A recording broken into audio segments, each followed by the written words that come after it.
तनी गलवा से गलवा सटा ली। उस्ताद चुम्मा ले ली। अब तू कहता रहे तो चुम्मो ले। गलतारू ऐसे जैसे सरसों के सगिया। यहाँ काम ना चली, इनके घरे लेके चले के पड़ी। Yes boss.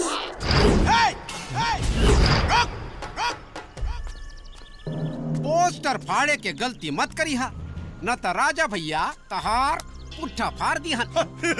फाड़ा का ठेका तो खाली हम ही ले ले बानी। घुंगरू पंडित। और हल बात रजवा के तो बुला, बहुत पुराना हिसाब किताब बा। आज पूरा प्लस और माइनस हो ही जा। हाँ तो 10 मिनट रुक जा, फिर देखा। जैसे 10 के सुई 11 पे रुकी, वैसे पोस्टर ठंडी। हाँ तो फिर अब टाइम देखा स्टार्ट करता। 1 2 3 राजा।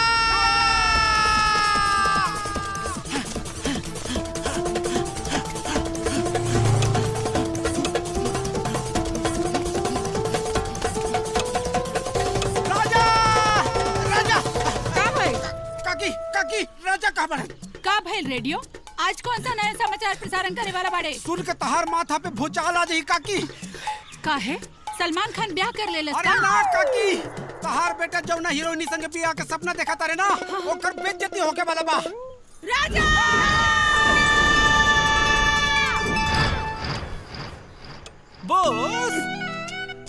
बॉस 11वां मिनट में गृह प्रवेश हो गई।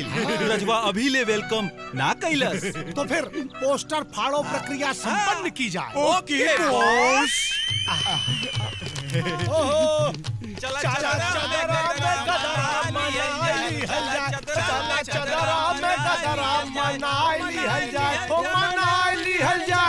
Sorry dad.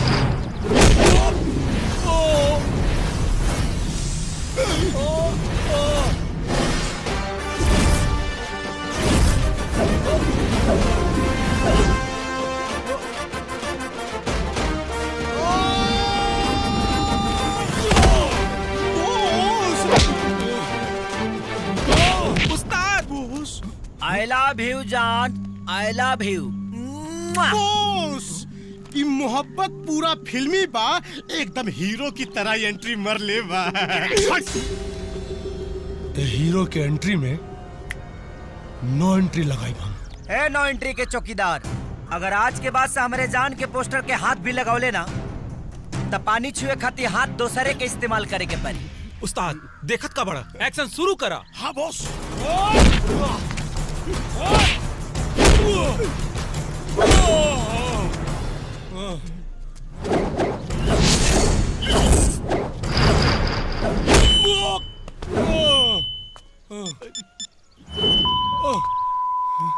अरे कहाँ बड़ा सन रे, जल्दी आवा। ये रजवा उस्ताद के गोदन कूट दी।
कितना मारी रे? ए, हटा।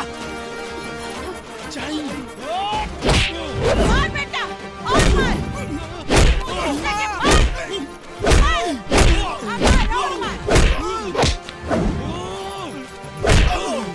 ये छछूंदर के सारे छछूंदर निकाल दे।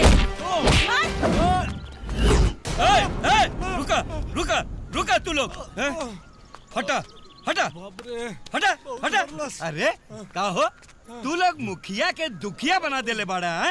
और इका गुंडे होता है, इका गुंडे होता है। मुखिया जी, ये हमारा जान के पोस्टर फाड़ तय करे के चूमा फाड़ दे। अरे अब भागा ते हीरोइन से प्यार कर बे।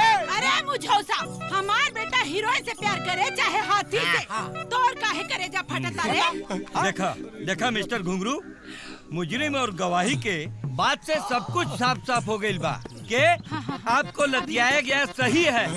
अरे पोस्टर हो या साक्षात लड़की, उसका इज्जत होना चाहिए। केस इज डिसमिस।